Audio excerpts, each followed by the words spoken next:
Hello good morning friends, जी के तोप्सा YouTube channel में आपका हार्दिक स्वागत। दोस्तों, आज हम पढ़ेंगे 17 अप्रैल का करंट अफेयर और देखेंगे इसमें खास इंपॉर्टेंट न्यूज़ जो हमारे एग्ज़ाम के पॉइंट ऑफ व्यू से इम्पोर्टेंट है। और उससे पहले एक मोटिवेशन कोट जो हमें दिन भर तरोताज़ा और ऊर्जावान रखेगा। तो मोटिवेशन कोट कुछ इस प्रकार है: उड़ान तो भरना है, सारी ज़िंदगी जितनी बार गिरना पड़े, सपनों को पूरा करना है, चाहे खुद से क्यों न लड़ना पड़े। कहते हैं जीवन में सबसे बड़ी जो लड़ाई होती है वो खुद से ही होती है। खुद हर अपने कार्य के लिए, हर हम अपनी गलती या गलत कार्य के लिए हम खुद जिम्मेदार होते हैं। गलत कार्य से तात्पर्य है कि हम किसी भी सफलता को प्राप्त करते हैं तो उसको सफलता प्राप्त नहीं कर पाते हैं किसी कारणों की वजह से। तो कारण गलती ये सब हमारी खुद की होती है, कहीं न कहीं हमसे ही कोई कमी लेती है और हमारे काम को दूसरा या दूसरे की वजह से हमारा कुछ भी नुकसान नहीं होता। जब कुछ होता है हमारे वजह से ही होता है। तो इस प्रकार आज का मोटिवेशन कोट जो हमें यही कहता है कि हमें खुद से लड़ना है और जीवन में आगे बढ़ना है। आगे शुरू करते हैं आज की हमारे इम्पोर्टेंट न्यूज़। और पहली जो हमारी न्यूज़ है कुछ इस प्रकार है कि नीति आयोग ने लॉन्च किया है स्वास्थ्य पोषण पर डिजिटल कोष पोषण ज्ञान। यानी कि नीति आयोग ने Bill and Melinda Gates foundation और centre for social and behavioural science Ashoka विश्वविद्यालय के सहयोग से नीति आयोग ने पोषण ज्ञान नामक स्वास्थ्य और पोषण पर एक राष्ट्रीय डिजिटल कोर्स लॉन्च किया है। इसके माध्यम से जो स्वास्थ्य को बढ़ावा देने के लिए और पोषण, सबको अच्छा पोषण मिले, उसी उद्देश्य से इसको लागू किया जा रहा है। और इसमें विभिन्न प्रकार के फंड के माध्यम से बहु पैरामीट्रिक खोज और डाउनलोड सोशल मीडिया के माध्यम से सामग्री का आसान साझाकरण और किसी भी प्रकार के स्मार्टफोन पर आसानी से देखना कि भाई सोशल मीडिया पर भी हम देख पाएंगे कि पोषण अभियान के लिए सरकार किस प्रकार के कदम उठा रही है। और इसमें दो मंत्रालय हैं वो काम करेंगे। एक तो ministry of health and family welfare यानी कि स्वास्थ्य एवं परिवार कल्याण मंत्रालय, और दूसरा है ministry of WCD women child development यानी कि महिलाएं बाल विकास मंत्रालय। ये दो मंत्रालय काम करेंगे और महिलाएं और बच्चों के पोषण को ध्यान रखने के लिए एक तरह से ये पोर्टल शुरू किया गया है। अगला जो हमारा क्वेश्चन है वो है RBI ने 1 वर्ष के लिए विनिमय समीक्षा प्राधिकरण की स्थापना की। तो भारतीय रिजर्व बैंक RBI 1 मई 2021 से विनिमय परिपत्रों, रिपोर्टिंग प्रणालियों की समीक्षा करने और उन्हें सुव्यवस्थित करने और अधिक प्रभावी बनाने के लिए केंद्रीय बैंक की अनुपालन प्रक्रिया की समीक्षा करने के लिए एक नया विनियम समीक्षा प्राधिकरण RRA 2.0 स्थापित करेगा। और RRA को 1 वर्ष की अवधि के लिए स्थापित किया जाएगा। इसमें M राजेश्वर राव, उप गवर्नर RBI विनिमय समीक्षा प्राधिकरण के प्रमुख होंगे। जो RBI के डिप्टी गवर्नर हैं M राजेश्वर राव वो। और इसके अतिरिक्त RRA को अतिरिक्त और प्रतिरूप से हटाकर यदि कोई को विनिमय और पर्यवेक्षी निर्देश को अधिक प्रभावी बनने का कार्य सौंपा जाएगा।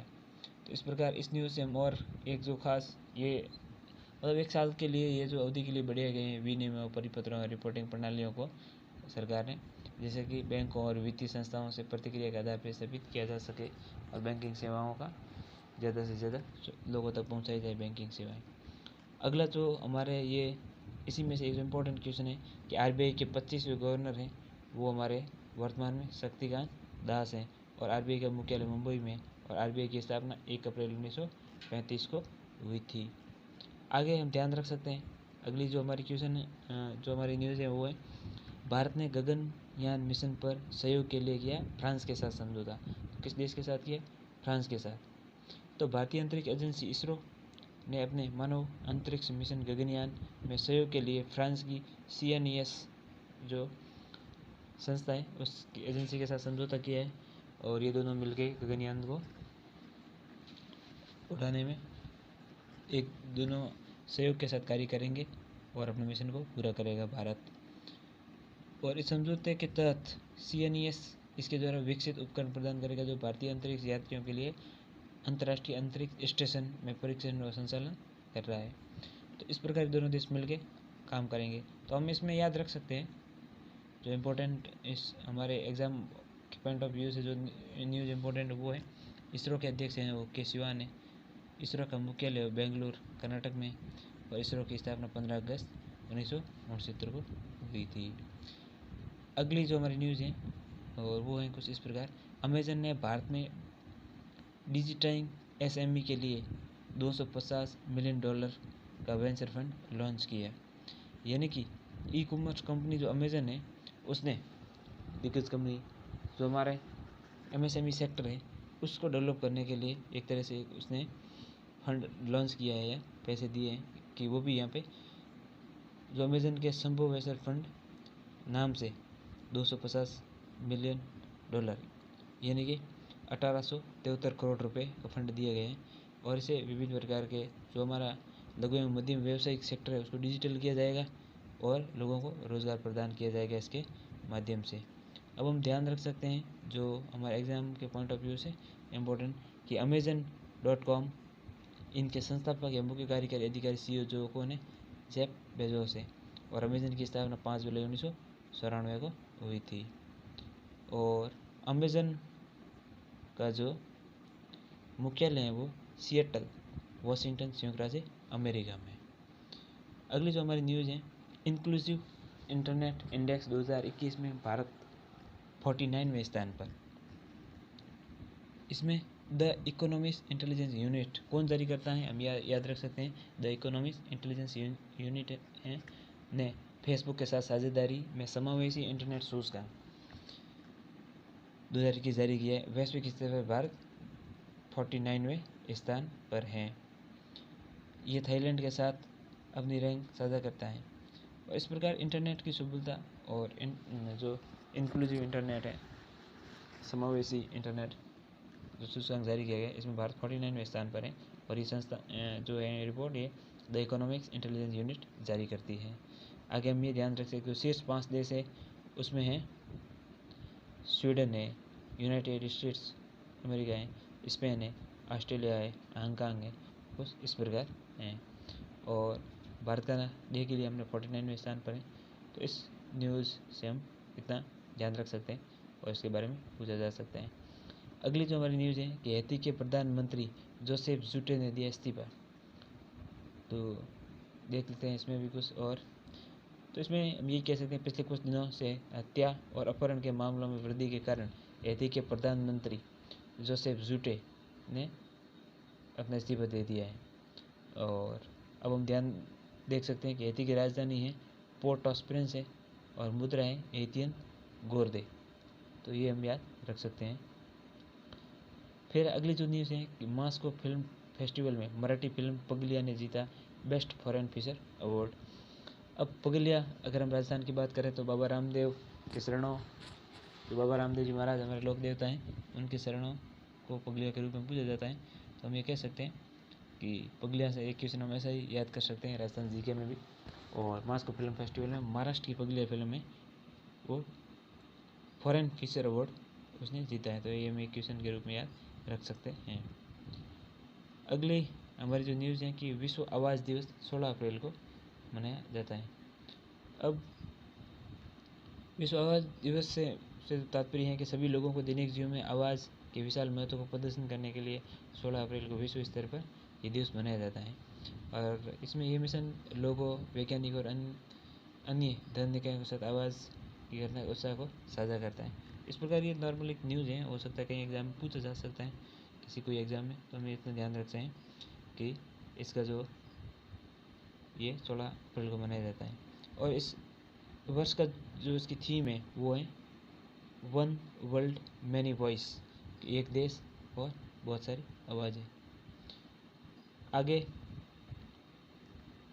अगली जो हमारी न्यूज़ है कि 15 अप्रैल को मनाया जाता है हिमाचल दिवस, यानी कि हिमाचल का स्थापना दिवस कब मनाया जाता है? 15 अप्रैल को। तो हिमाचल प्रदेश में 15 अप्रैल को स्थापना दिवस मनाया गया। और हम इस क्वेश्चन में ये याद रख सकते हैं कि हिमाचल के जो मुख्यमंत्री वो जयराम ठाकुर हैं और गवर्नर हैं वो बंडारू दत्तात्रेय, जिनको हम याद रख सकते हैं, हमारे एग्ज़ाम के पॉइंट ऑफ व्यू से इम्पोर्टेंट है। फिर अगली न्यूज़ आती है कि पंजाब नेशनल बैंक ने डिजिटल पहल PNB@EACS की शुरुआत की है। तो इसमें हम ये देख सकते हैं कि पंजाब नेशनल बैंक ने एक डिजिटल पहल PNB@EASE इसकी शुरुआत की। इसके तहत बैंक शाखा द्वारा किए गए प्रत्येक लेनदेन को स्वयं ग्राहकों द्वारा शुरू और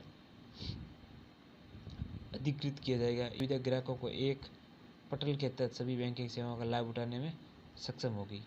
कुल मिला के बैंक मतलब KYC हो, ऐसी जो भी बैंक KYC के माध्यम से ऑनलाइन बचत खाते खोलने, इंस्टा पूर्व स्वीकृत ऋण, इंस्टा डीमैट खाता था, इंटरनेट आदि सेवाओं के माध्यम से बीमा आदि पॉलिसी बैंक इस पोर्टल के माध्यम से ग्राहकों को आसानी से दे सकती है और उनको सुविधाजनक सेवाएं प्रदान कर सकती हैं। और PNB के बारे में हम याद रख सकते हैं कि पंजाब नेशनल बैंक का मुख्यालय है वो नई दिल्ली में है। पंजाब नेशनल बैंक के MD एवं CEO वो है SS मल्लिकार्जुन राव है। और पंजाब नेशनल बैंक की स्थापना 19 मई 1894 को लाहौर वर्तमान पाकिस्तान में हुई थी। अगली हमारी न्यूज़ है कि पूर्व चुनाव आयुक्त GV कृष्णमूर्ति का निधन। इसको हम एक सिंपल न्यूज़ के हिसाब से भी याद रख सकते हैं कि हमारे जो पूर्व चुनाव आयुक्त थे GV कृष्णमूर्ति, उनका हाल ही में निधन हो गया है। और ये भारतीय कानून सेवा के अधिकारी थे और 1993 से 1996 तक ये भारत के चुनाव आयोग बने थे। अगली जो हमारी न्यूज़ है कि स्वास्थ्य मंत्रालय ने शुरू किया है आर क्रांति मिशन। तो इसमें हम देखते हैं कि केंद्रीय स्वास्थ्य मंत्री डॉक्टर हर्षवर्धन ने पोषण के बारे में जागरूकता फैलाने के लिए समर्पित एक व्यापक मुहिम आर क्रांति की शुरुआत की है, जो बहुतायत में भूख और बीमारियों का अजीबोगरीब समस्या का समाधान करने का उद्देश्य लेकर इसको लॉन्च किया गया है। कैसे भी करके पूरे संपूर्ण विश्व में भूखमरी बढ़ानी है और ये वैश्विक लक्ष्य होते हैं। अगर हम बात करते हैं सतत विकास लक्ष्यों की, जो 17 लक्ष्य हैं 2015 से 30 तक हमें पूरे करने हैं, तो उन लक्ष्यों को पूरा करने के लिए हर देश ऐसे स्टेप उठाते हैं, बेरोजगारी, भूखमरी, अशिक्षा, इन सबको दूर करने के लिए। तो भारत ने भी अपने प्रयास कर रहा है इसमें और निश्चित तौर पर इसमें सफल भी होगा। अब हम अगली जो हमारी न्यूज़ देखते हैं वो है अमेरिकी राष्ट्रपति जो बाइडेन ने अफगानिस्तान से पूर्ण सैन्य वापसी की घोषणा की। यानी कि जो बाइडेन ने कहा है हम अफगानिस्तान से अपनी पूरी की पूरी सेनाएं हटा लेंगे और 11 सितंबर कब तक 11 सितंबर तक सभी अमेरिकी सैनिकों को अफगानिस्तान से हटा दिया जाएगा।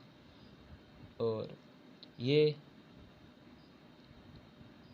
नाटो की जो 20वीं वर्षगांठ है 11 सितंबर 2001। और आपको बता दें 2001 में अमेरिका के जो वर्ल्ड ट्रेड सेंटर पर हमला हुआ था, उसके बाद अफगानिस्तान में अमेरिका ने अपनी सेनाएं भेज दी थी और अब वहाँ से वापसी की बात की जा रही है। और ये 20वीं उस घटना की एक तरह से 20वीं वर्षगांठ पर ऐसा कर रहा है। और आपको बता दें कि अमेरिका ने और अफगानिस्तान ने ये समझौता पिछली साल यानी कि 29 फरवरी 2020 को दोहा में किया था। और दोहा के जो हैं कतर की राजधानी है दोहा, वहाँ किया था और कहा गया था कि अमेरिका अपनी सेनाएं अफगानिस्तान से हटाएगा। तो इस प्रकार आज हमने इम्पोर्टेंट न्यूज़ देखी और निश्चित तौर पर ये हमारे भविष्य में आने वाले एग्जामों में किसी न किसी में जरूर इससे संबंधित क्वेश्चन पूछा जाएगा। और उम्मीद करता हूँ इस वीडियो से आपने निश्चित तौर पर कुछ सीखा होगा। अगर आपको ये वीडियो पसंद आया हो तो इसको लाइक करिए, शेयर कीजिए, कमेंट कीजिए और चैनल को सब्सक्राइब कीजिए। धन्यवाद।